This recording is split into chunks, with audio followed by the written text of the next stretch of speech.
그래서 어떤 일을 합니까? 그 뒤에 나옵니다. 자, 28절. 이에 계획하고, 무슨 얘기예요?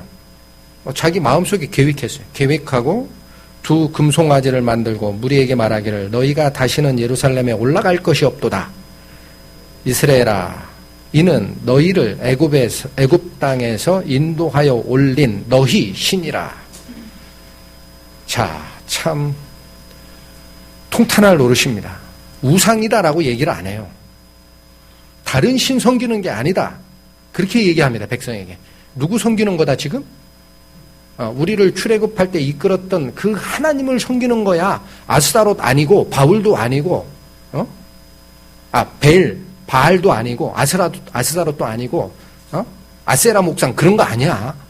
우리를 이끌었던 하나님 섬기는 거야 지금 하고 두 금송아지를 만들어서 북이스라엘의 경계선인 베델 지역에 산당을 하나 지어요. 그 다음에 북이스라엘 경계선의 제일 꼭대기 쪽에 있는 단 지역에다가 똑같이 금송아지를 만들어서 산당을 세웁니다. 왜 그래야 됐을까요? 이방신이다 그러면 당연히 안 되거든요. 그러니까 이건 여호와다 이거예요.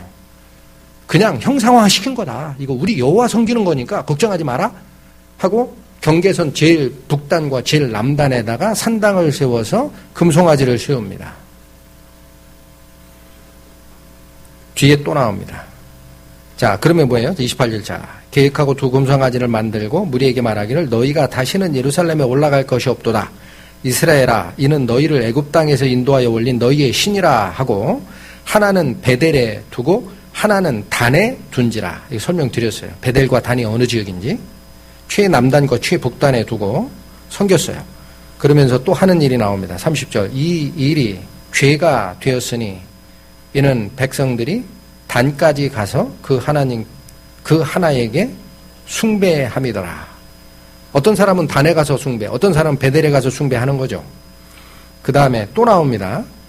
31절. 저가 또 산당들을 짓고 레위 자손이 아닌 보통 백성으로 제사장을 삼고 8월 곧 그달 15일을 절기로 정하여 유다의 절기와 비슷하게 하고, 여러분 원래 8월 15일에 시작되는 절기가 없어요. 7월 15일에 일주일간 섬기는 절기가 그것이 뭡니까? 7월 15일에. 그게 초막절 마지막 절기예요. 추수감자절이라고 얘기하는. 그런데 7월 달에 그대로 따라가면 이건 그러면 남유다 쪽 규례가 맞나 싶을까 봐 한 달을 뒤로 늦춰요. 8월 15일부터다.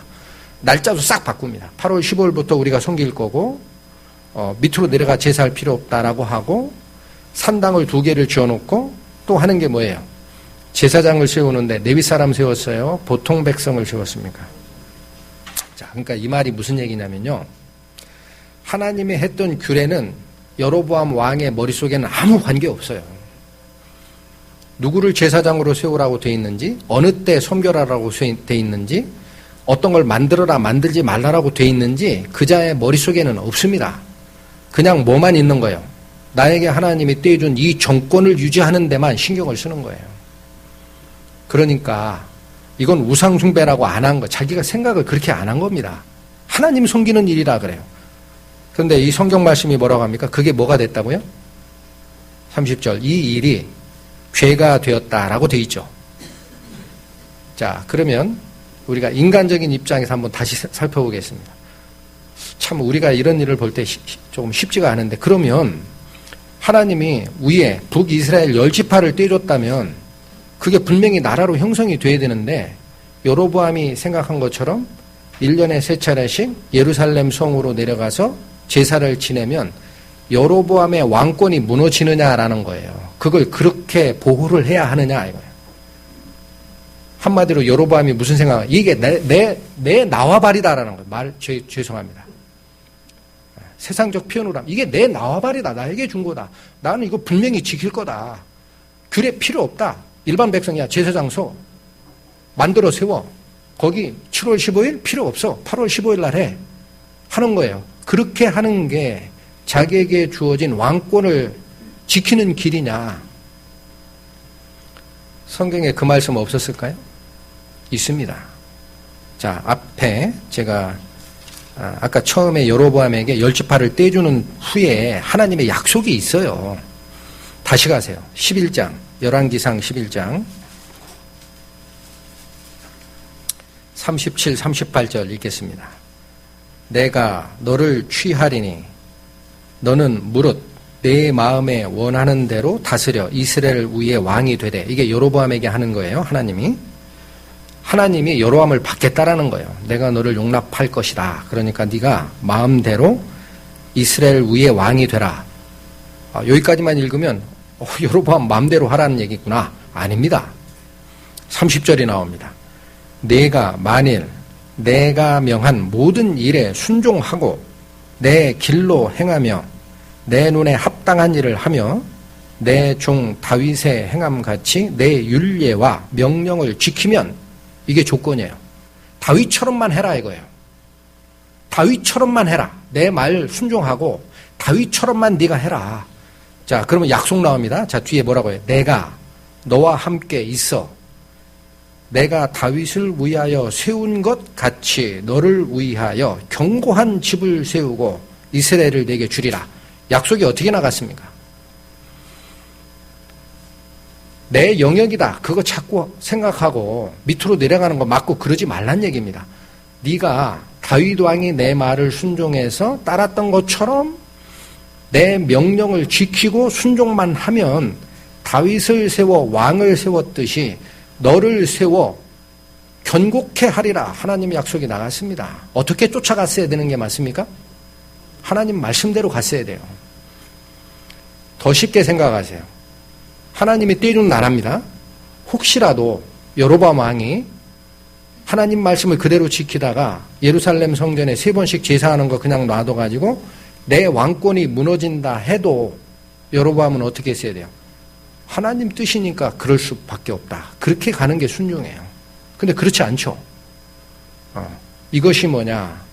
참 통탄할 노릇이, 솔로몬 왕이 우상 숭배에 빠진 것이 여로보암에게 위쪽 열지파를 떼주는 원인이었는데, 여로보암이 하나님의 말씀에서 떠납니다. 마음이. 그리고 나서 자기 생각대로 정치적인 어떤 계획을 세우고 하나님 말씀과 관계없이 모든 규례를 정하는 순간 뭐가 시작된 겁니까? 우상 숭배가 다시 시작되는 겁니다. 우상 때문에 띄워준 나라를 여로보암은 우상으로 이끌고 가는 겁니다. 통탄할 노릇이죠. 하나님이 가만히 계셨겠습니까? 하나님 말씀이 나갑니다. 똑같습니다. 자, 그게 13장에 나와요. 열왕기상 13장 1절부터 10절까지가 하나님의 말씀이 나가는 과정입니다.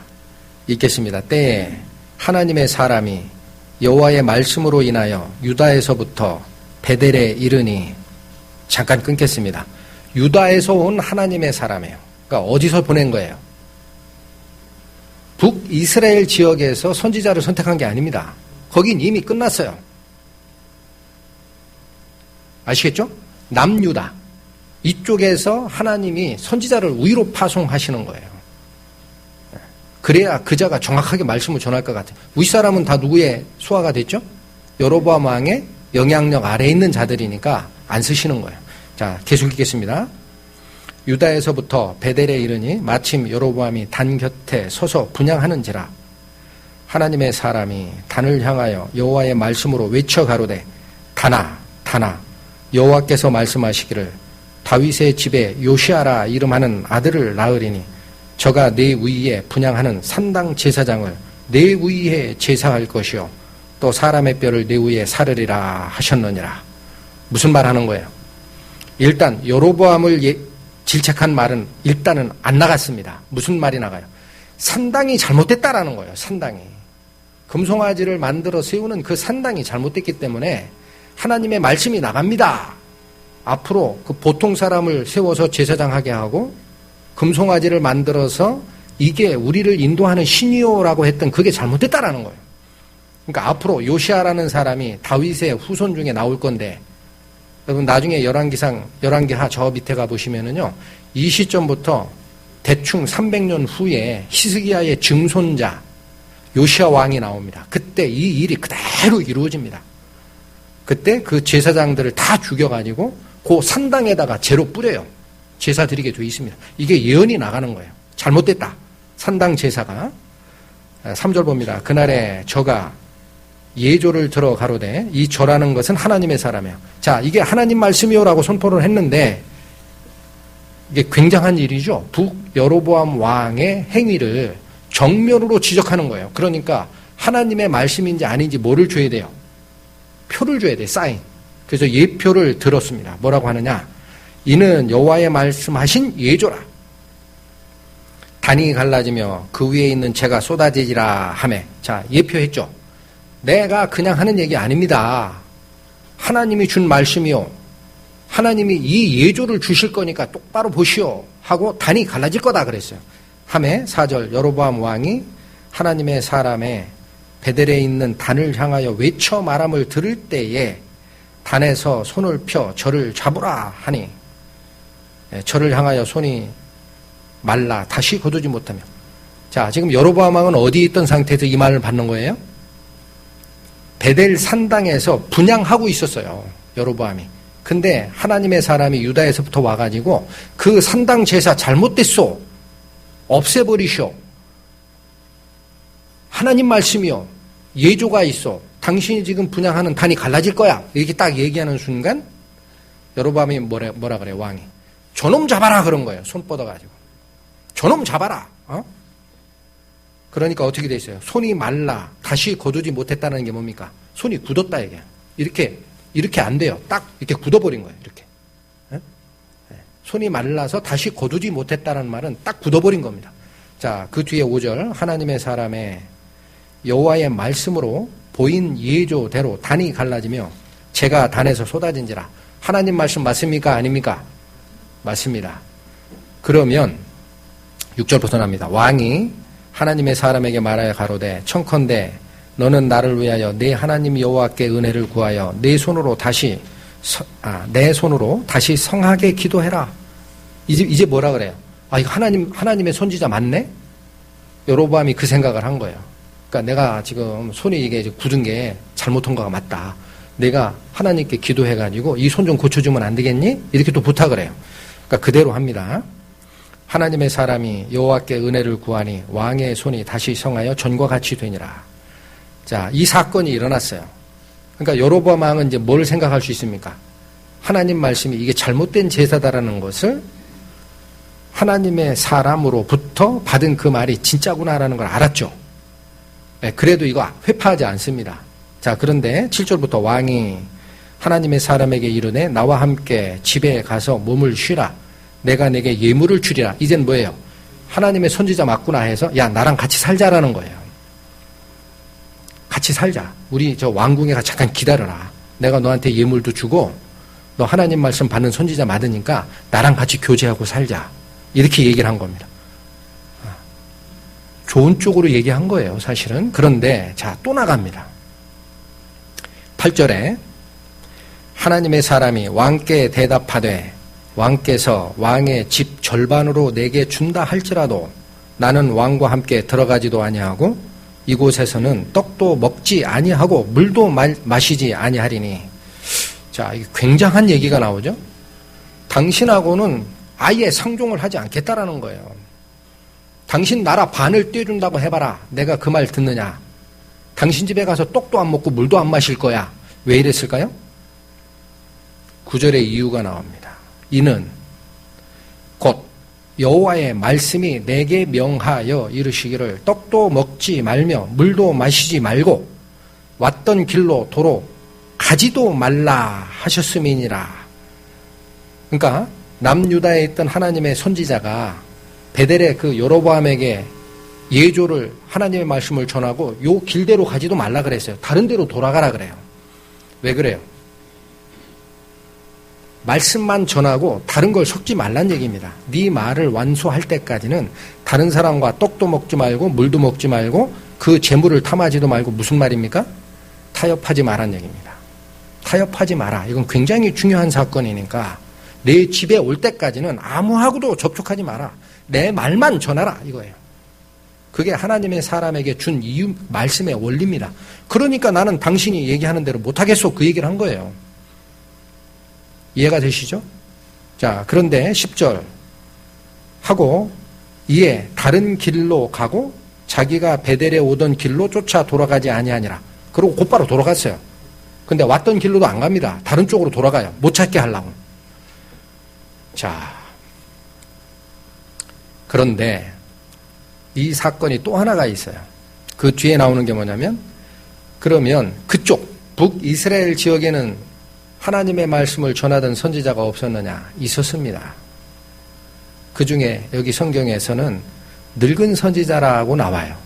그 늙은 선지자가 자기 아들이, 그 늙은 선지자의 아들이 그 베델 산당에서 있었던 일을 듣고 와가지고 아버지한테 전해요. 이런 일이 있었습니다라고 전합니다. 그러니까 그 늙은 선지자가 뭐냐면 그 하나님의 사람이 어디로 가더냐라고 물어요. 그러니까 열심히 나귀를 타고 쫓아가요.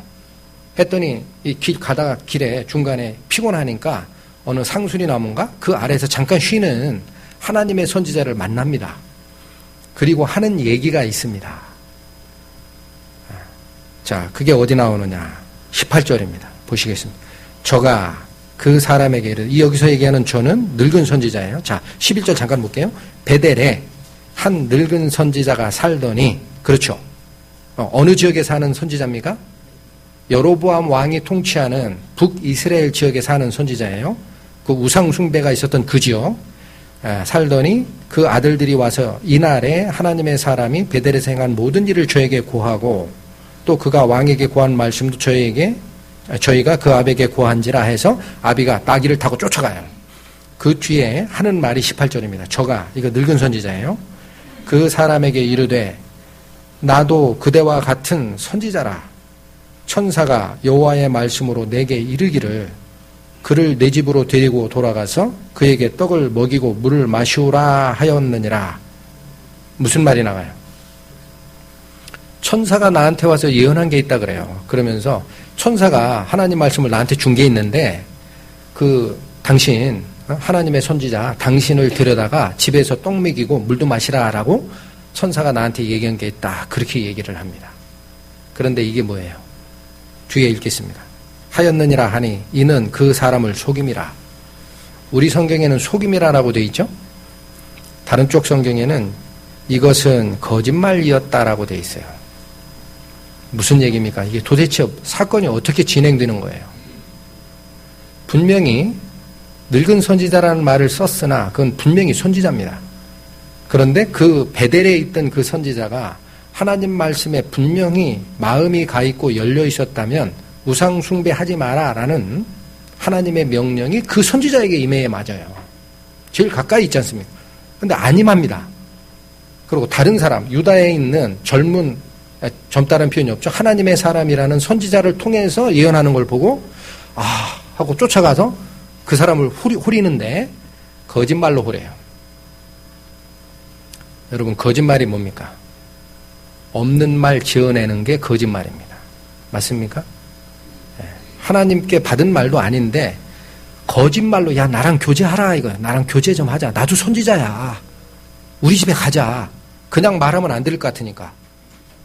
여로보암 왕에게도 하나님의 말이 절대 네 집에 돌아갈 때까지는 아무것도 떡도 먹지 말고 물도 마시지 마라. 그 명령을 분명히 전했어요. 그러니까 그냥은 안 되겠구나 해가지고 뭐를 사칭하는 거예요.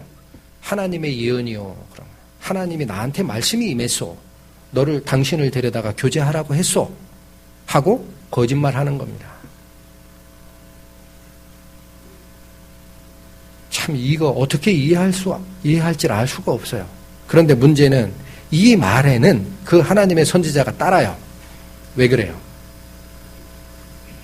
여호와의 말이요라고 얘기했다가 거짓으로 대언한 게 되면 구약 성경에 보면 있죠. 그 선지자가 죽게 되어 있습니다. 그러니까 의심하지 않은 거예요. 저 양반이 선지자고 하나님의 말씀을 받았다고 하니 그런가 보다 하고 쫓아가요.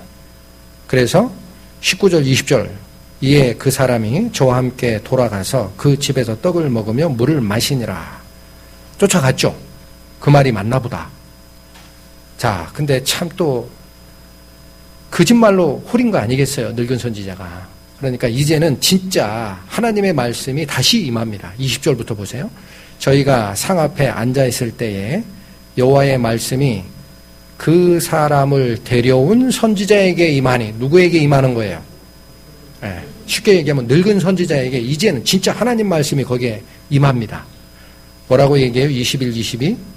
저가 유다에서부터 온 하나님의 사람을 향하여 외쳐 가로되 여호와의 말씀에 내가 여호와의 말씀을 어기며 내 하나님 여호와가 내게 명한 명령을 지키지 아니하고 돌아와서 여호와가 너더러 떡도 먹지 말고 물도 마시지 말라 한 곳에서 떡을 먹고 물을 마셨으니 내 시체가 내 열조의 묘실에 들어가지 못하리라 하셨느니라. 하나님의 사람이 뭘 실수했을까요? 뭘 실수했어요? 여러분, 이게 굉장히 중요합니다. 옆에서 선지자가 하나님 말씀을 내가 받았다라고 얘기할 때 믿을 수밖에 없잖아요. 우리 보통 생각에. 근데 여기서 지적하는 게 뭡니까? 하나님의 사람에게 주어진 하나님의 말씀이 있었어요. 뭐라고 얘기했습니까? 내 집에 돌아갈 때까지는 누구와도 떡도 먹지 말고 물도 마시지 마라. 분명한 말씀이 나갔습니다. 그렇습니까? 그러면 이쪽 선지자가 다른 말을 하는 거예요. 속였는지는 모릅니다. 하나님의 사람. 그러나 이쪽 선지자가 다른 말을 해요.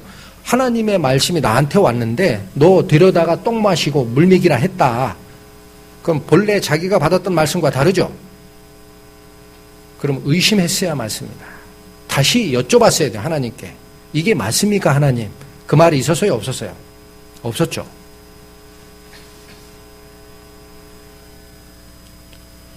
자, 하나님 말씀을 어떻게 쫓아가야 되는 겁니까? 어떻게 쫓아가야 돼요? 분명히 하나님 말씀이 주어졌다. 그렇지 않은 얘기를 하는 게 있어요. 그러면 어떻게 해야 돼요? 하나님께 물어야 됩니다. 성경으로 돌아가야 돼요. 그게 있습니까? 발견되지 않죠, 만약에? 그럼 어떻게 해야 돼요? 단호히 거부해야 돼요. 하나님 말씀은 이거요. 그렇게 설명해야 됩니다. 그 과정이 빠지니까 문제가 생긴 거예요.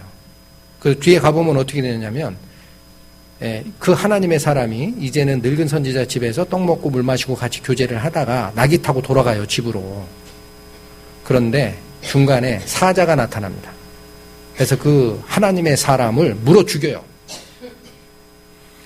그 이후에 나타나는 현상도 참 재미있어요. 사자가 물어 죽였어요. 나귀는 안 물어 죽여요.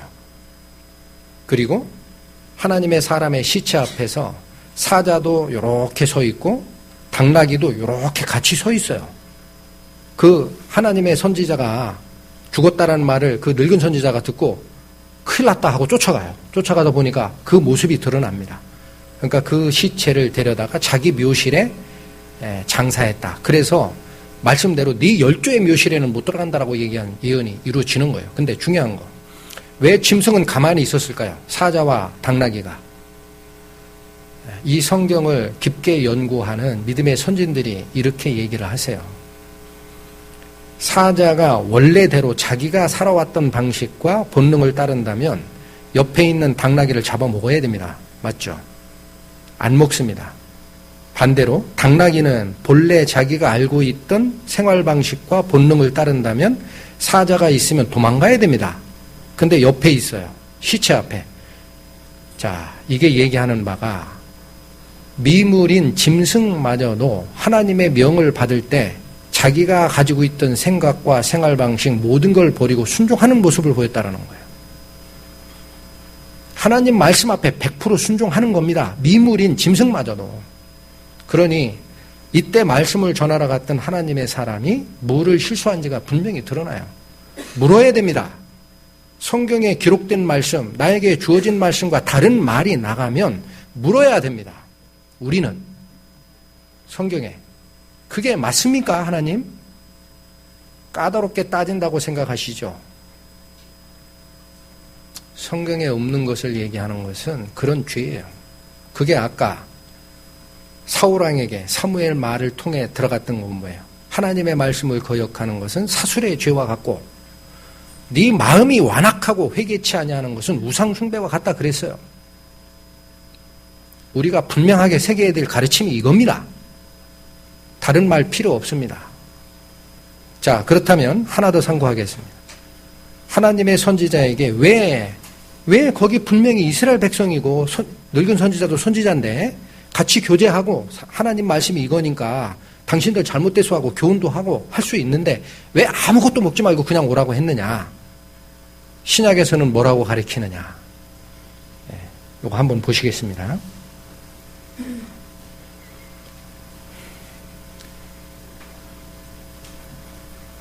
고린도전서 신약 268페이지입니다. 고린도전서 5장 11절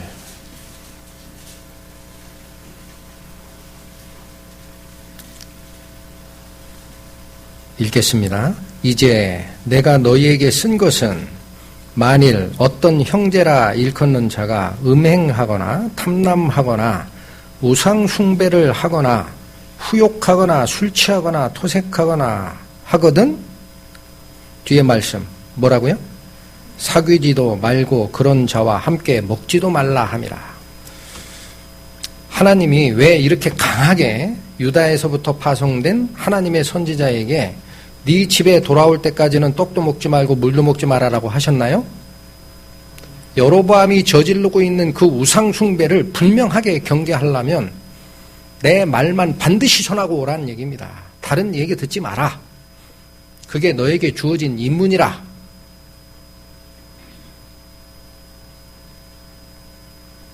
우리에게 주는 가르침이 무엇인지 잘 생각해야 됩니다. 우리는. 여기서 제가 하나 혹시 오해하실까봐 좀 추가 설명을 드릴게요. 지금 이 여로보암의 사건에서 하나님의 선지자, 하나님의 사람이라는 선지자와 늙은 선지자 얘기가 나오죠. 이런 사례가 있으면 꼭 어떤 사람을 대비해서 생각하려고 합니다. 우리 마음에. 그거 아닙니다. 신약 시대에는 우리가 누굽니까? 우리가 곧 선지자입니다. 분명하게 기억하셔야 돼요. 우리 구원받은 성도들이 다 선지자입니다. 선지자라는 표현이 뭐냐면요. 대언자라는 뜻이에요. 대언자.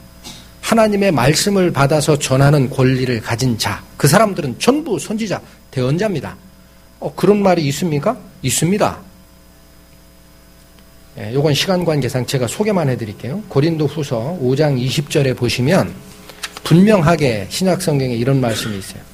우리가 그리스도의 사신이 되어, 아시겠죠? 우리가 그리스도를 대신하여 사신이 되었다라고 해요. 사도 바울이. 사신이라는 게 뭡니까? 우리말 성경에 그렇게 표현되어 있어요. 영어 성경에는 대사라고 되어 있어요. 엠베서더. 대사가 뭐 하는 일입니까? 어떤 나라의 대통령이나 국민의 뜻을 대신 전하는 일을 하는 게 대사입니다. 대변인. 아시겠죠? 우리가 그리스도를 대신하여 대사가 되었다라고 하는 말이 무슨 말이냐?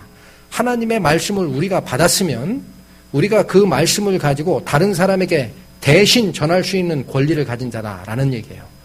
우리 모두가 그리스도인이. 그러니까 늙은 선지자와 젊은 선지자는 한 사람과 한 사람을 지칭하는 게 아닙니다. 우리 마음속에 있는 두 가지 생각을 지칭하는 거예요. 분명하게 그렇게 받으셔야 됩니다. 이런 가르침은. 내 마음속에 분명히 하나님의 말씀이, 성경에 기록된 말씀이 있으면 그거 괜찮다라는 생각은 그건 늙은 선지자의 생각인 거예요. 그걸 내가 좌우를 선택하는 과정에 분명히 갈라내고 선택할 능력이 있어야 되는 겁니다. 누구라고 얘기할 필요 없어요. 우리 안에 그 두 마음이 있는 거예요. 어느 쪽을 선택할 것이냐.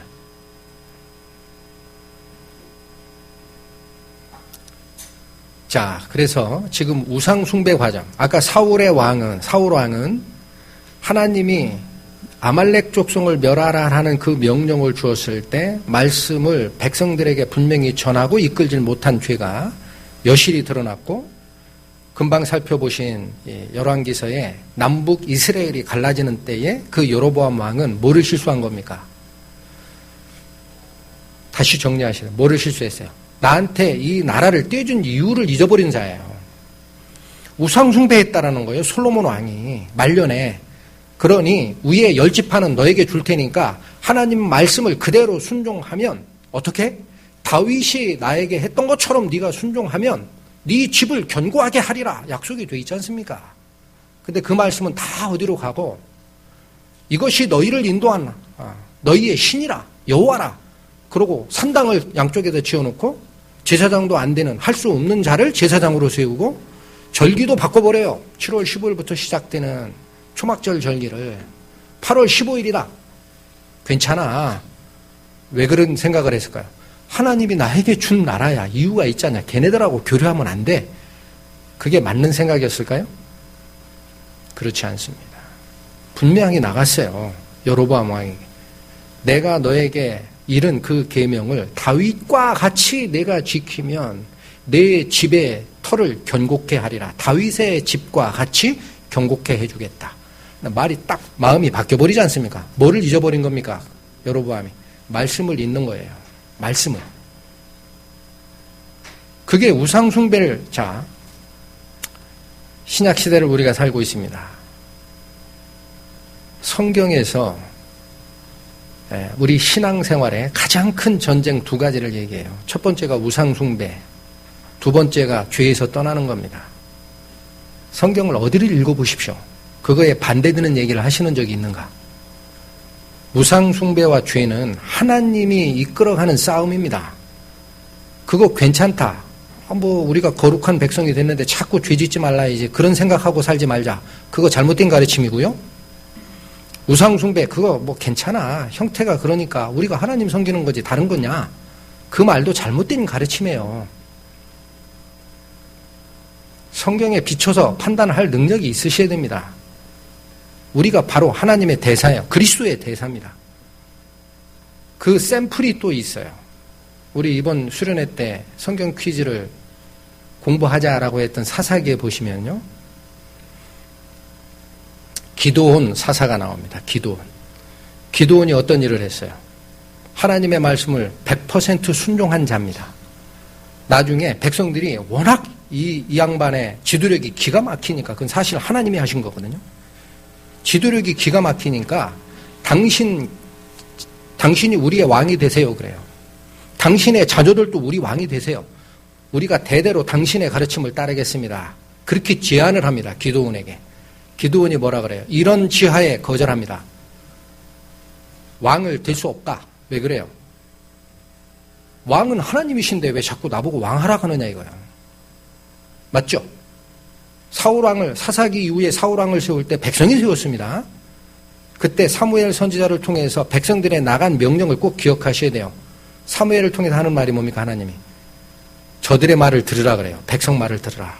그런데 그들이 왕을 요구한 것은 너를 버림이 아니라 나를 버림이라 그래요. 내가 바로 이스라엘을 이끌고 가는 하늘에 있는 왕이었는데 백성들이 왕을 요구하는 것은 신정정치 국가에 하나님을 거부하는 죄다라는 얘기를 분명히 하신 적이 있어요. 그러니 기드온은 그걸 알았던 자입니다. 정확하게 서 있었어요. 말씀에. 안 하겠다 나 왕 못한다. 우리 자녀들도 왕 안 하는 거야. 그런 얘기 하지 마. 그런데 그때 딱 하나 요구해요. 기념품 하나 만들자. 니네 끼고 있는 반지 금반지 다 내놔라. 그거 줄 수 있냐? 그래요. 백성들이 기꺼이 줬어요. 그 금반지를 녹여서 뭘 만듭니까? 금으로 에봇을 만들어서 자기 집에 두었다라고 돼 있어요. 에봇이 뭡니까? 이방신 숨기는 우상입니까? 아닙니다. 제사장이 하나님의 제사를 집전할 때 마지막에 입는 겉옷이에요. 조끼같이 생긴. 하나님을 섬기는 과정에 필요한 도구였고 실제 그런 물건이 있었어요. 기념하려고 하니까 조금 좋은 걸로 금으로 그걸 좀 만들어서 자기 집에 그냥 둔 거예요. 그 성경 말씀에 보면 기드온이 그걸 섬기려고 했다. 그런 말씀 전혀 없어요. 그냥 만들어 자기 집에 두었다라고 되어 있어요. 근데 그 행위마저도 하나님이 질책을 하십니다. 뭐라고 거기 기록되어 있어요? 이것이 기드온과 그 집의 올무가 되었다. 그렇게 되어 있습니다. 그 행위가. 왜 그러냐면 그 바로 앞절에 금으로 에봇을 만들어 자기 집에 두었다라고 돼 있어요. 기드온은. 근데 그 백성들이 그 에봇을 음란하게 섬기니 그 뒤에 행위가 나옵니다. 하나님 말씀을 쫓아가고 하나님을 섬기는 데 쓰는 그런 물건이라도 만들지 말란 얘기입니다. 원래 용도에 사용되는 것 이외에는 자꾸 사인이고 뭐 징조고 기념품이고 만들지 마라. 만드는 순간 뭐가 된다? 나중에 누군가를 섬기게 된다. 그러니까 그게 그 기드온과 그 집에 뭐가 됐다라고요? 올무가 되었느니라. 그렇게 올무가 뭡니까? 올무는요, 짐승이 자기가 다니는 길이 있어요. 거기에 이게 덫인지 아닌지 모르게 설치하는 게 올무입니다. 자기가 다니는 곳 쪽에 쭉 다니다가 그냥 걸려요. 안 풀어주면 어떻게 돼요? 발버둥 치다 그냥 죽게 되어 있습니다. 올무는 뭐예요? 내가 잘 못 느끼는 사이에 나를 얽어매고 죽이게 하는 그런 유혹을 올무라고 하는 거예요. 처음엔 안 보이는 겁니다. 그거 뭐 괜찮지. 그렇게 생각하는 거예요. 그게 샘플로 주어져 있습니다. 그러니까 뭘 위해서 자꾸 뭘 만들거나 그럴 필요가 있습니까? 성경 말씀대로 가시면 아무 문제가 없어요. 이걸 구분을 못하는 것이 문제입니다. 자, 그렇다면 시간이 많이 갔는데 그렇다면 우상 숭배는 신약에서는 뭐라고 얘기하는지 잠깐 좀 찾아보겠습니다. 로마서 15장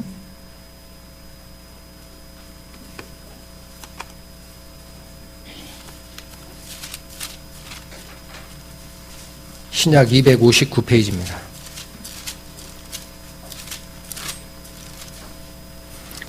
로마서 15장 4절입니다. 자꾸 구약 얘기한다 그러는 분들이 혹시 있어요.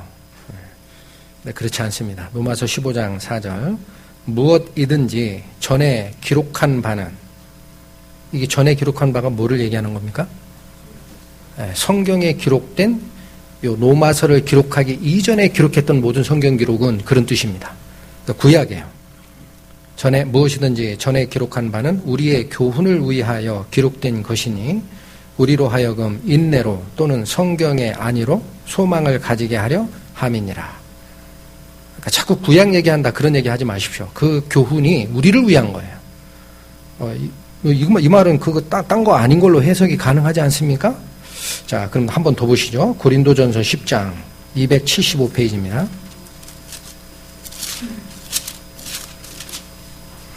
(275페이지) 고린도전서 10장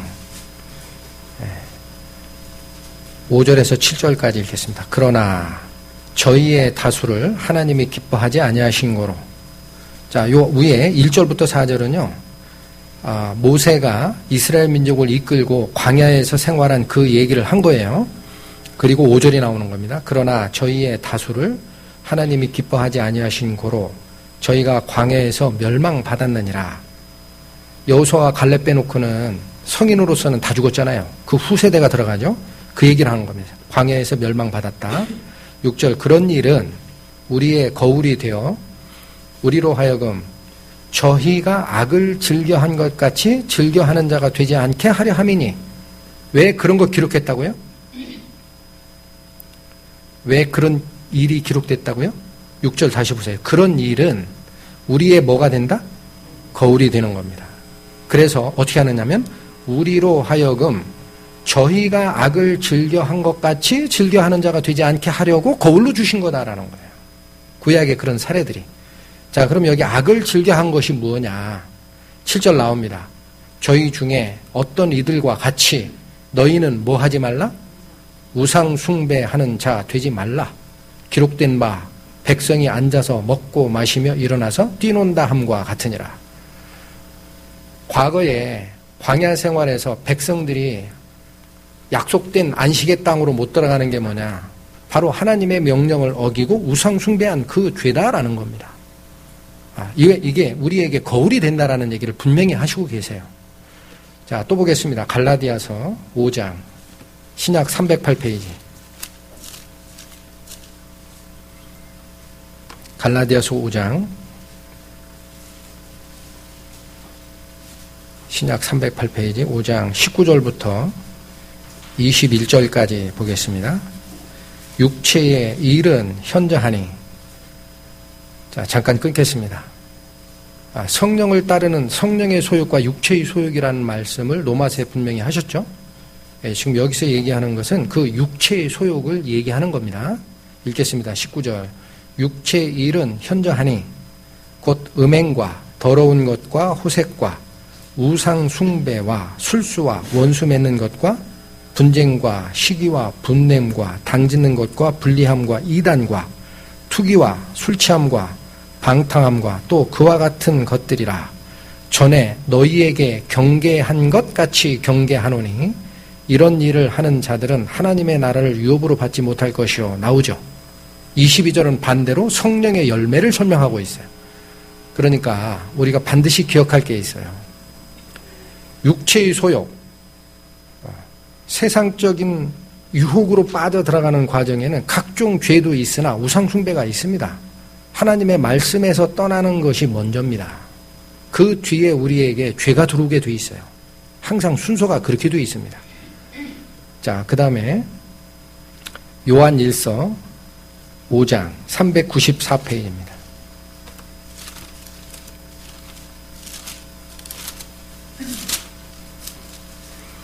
요한 1서 5장 21절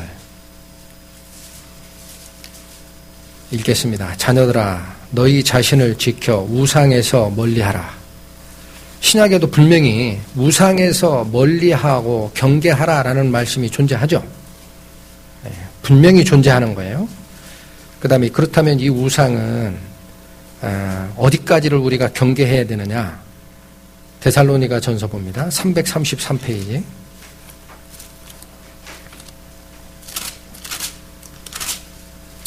데살로니가 전서 5장 20절부터 22절까지입니다. 많이 읽으셨던 성경 말씀이에요.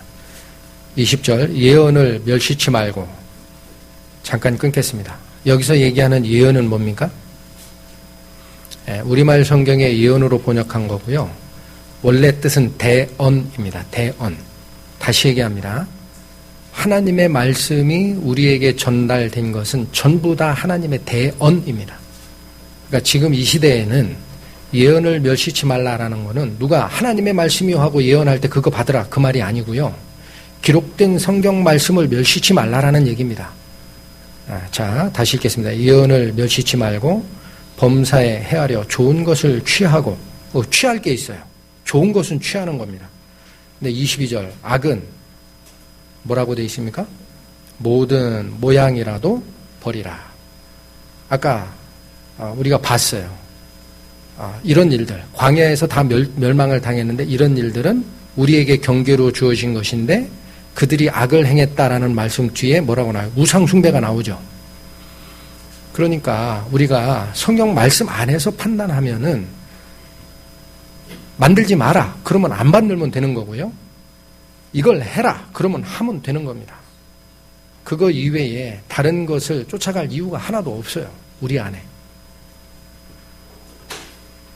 자, 말씀을 쫓아가는 과정에 대해서 신명기에 또 이렇게 말씀하십니다. 구약성경 275페이지.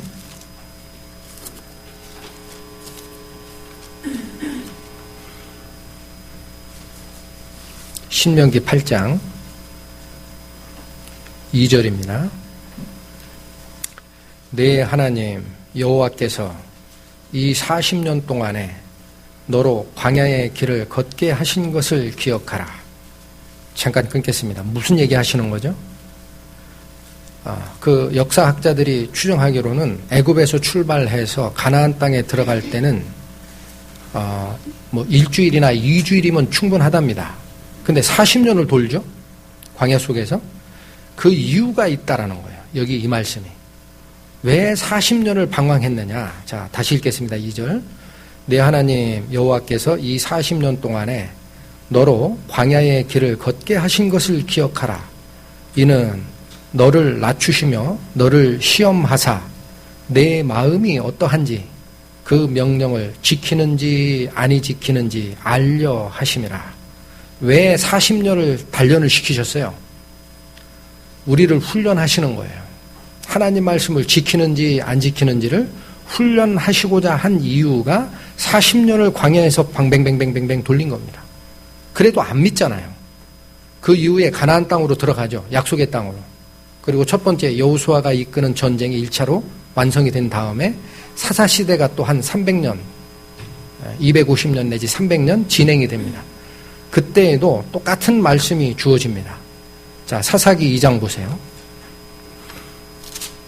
구약성경 363페이지입니다. 사사기 2장 12절 14절까지 읽겠습니다. 애굽 땅에서 그들을 인도하여 내신 그 열조의 하나님 여호와를 버리고 다른 신 곧 그 사방에 있는 백성의 신들을 쫓아 그들에게 절하여 여호와를 진노케 하였으되 곧 그들이 여호와를 버리고 바알과 아스다롯을 섬겼으므로 14절 여호와께서 이스라엘에게 진노하사 노략하는 자의 손에 붙여 그들로 노략을 당케 하시며 또 사방 모든 대적의 손에 파심해 그들이 다시는 대적을 당치 못하였다.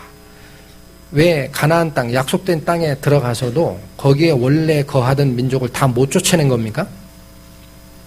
이유가 뭐라고 나와요? 여호와를 버리고 우상 숭배를 시작하니까 하나님께서 이스라엘에게 진노를 내리셨다는 거예요. 그래서 다시는 대적할 힘을 주지 않았다. 자, 요 구체적인 내용이 20장 20절, 22절까지 나옵니다. 또 읽겠습니다. 20절. 여호와께서 이스라엘에게 진노하여 이르시되 이 백성이 내가 그 열조와 세운 언약을 어기고 나의 목소리를 청종치 아니하였은즉 나도 여호수아가 죽을 때 남겨둔 열국을 다시는 그들의 앞에서 하나도 쫓아내지 아니하리니 22절 이유가 나옵니다. 이는 이스라엘이 그 열조에 지킨 것 같이 나 여호와의 도를 지켜 행하나 아니하나 그들로 시험하려 함이라 하시니라. 약속된 땅에 들어가서도 하나님이 도우심으로 그 민족들을 쫓아내야 되는데 더 이상 하나님이 안 도와주겠다라는 거예요. 너희는 이제 못 이긴다. 근데 이유가 나옵니다. 왜 그렇게 하십니까? 한 번 더 시험하시는 거예요. 그렇죠? 여기 그들로 시험하려 하라. 어떤 걸 시험합니까? 나 여호와의 도를 지켜서 행하나 행하지 아니하나를 시험하려고 그 민족들을 일부를 남겨주신 거예요. 그러니까 결론이 뭡니까? 신앙생활에서 하나님 말씀을 지키는지 안 지키는지를 훈련하는 것이 곧 모든 신앙생활의 근본이다라는 거예요. 다른 거 없다. 하라는 대로 하고 그렇지 않은 것은 우리가 잘못된 가르침으로 쫓아갈 수 있으니까 배격하라. 이런 것이 성경의 가르침입니다. 그래서 성경은요, 우리가 어떤 신앙생활 잘못됨을 알고 이게 나왔는데 어떤 형제자매님들은 그런 거 걱정도 많이 하세요. 분명히 하나님 말씀을 쫓겠다고 나온 우리들인데 보면 복음의 역사도 시원치 않고 안에서 자꾸 잡음도 많이 나고 이게 왜 그런가 그런 걱정들을 하십니다. 근데 제가 개인적으로 상고하고 기도하고 받는 답은 우리가 아직 매를 맞고 있다라는 거예요. 너희에게 주는 교훈이 아직 끝난 게 아니다. 겸손히 말씀을 상고하고 쫓아가는 것을 배우라. 그 다음에 열매는 어떻게 맺어집니까? 우리가 자꾸 열매 맺는 결과가 안 나온다고 자꾸 조바심 내고 하는데 성경이 원하는 바는 열매를 맺기 전에 그 가지를 깨끗게 하는 과정이 먼저라고 돼 있어요. 그게 먼저입니다. 우리가 하나님 말씀 안에 정확하게 돌아가는 훈련이 되면 그 다음에 하나님이 일을 주십니다. 그게 하나님이 이끌고자 하는 방법이에요. 가나 혼인잔치집에서 포도주가 떨어졌을 때 예수님께서 어디다 포도주를 만드십니까? 6월절 결례를 행하는 물을 담는 돌 항아리 7에다가 새로운 포도주를 만드시지 기존에 있던 포도주 항아리를 쓰시지 않아요. 왜? 그게 깨끗하니까. 그 다음에 그때 예수의 모친된 마리아가 처음에 자기가 주도하려고 하다가 예수 그리스도의 지적을 받고 나중에 무슨 말씀을 주십니까? 그 종들에게 명합니다. 무슨 말씀을 너희에게 하시든지 그대로 하라. 무슨 말씀을 너희에게 하시든지 그대로 하라. 그 말씀을 주십니다. 이게 우리가 하나님의 말씀을 상고하고 쫓아가는 그 과정에 항상 명심하고 지켜야 되는 그 가르침이 아닌가 그 생각을 합니다. 오늘 말씀은 여기서 마치겠습니다. 잠깐 기도하시겠습니다. 하나님 아버지 감사합니다. 이 시대 하나님이 저희에게 주시고자 하는 그 대언의 말씀은 분명히 성경에 기록되어 있고 하나님께서 인치셔서 더하거나 빼지 말라 하셨습니다. 하나님께 저희가 잘못된 일을 하고 행하다가 가르침을 받고 나온 후에도 하나님의 영광스러움에 참여하는 그 과정까지 저희가 말씀을 통해서 교훈을 받고 말씀만을 바라보고 살아가는 행함을 하는 저희가 될 수 있도록 이 시간 이후도 성령께서 저희 생각과 눈을 주관하여 주시기를 간곡히 부탁드립니다. 이 모든 말씀 우리를 구원하시고 말씀으로 인도하시는 우리 주 예수 그리스도의 이름으로 감사하며 기도드렸습니다. 아멘.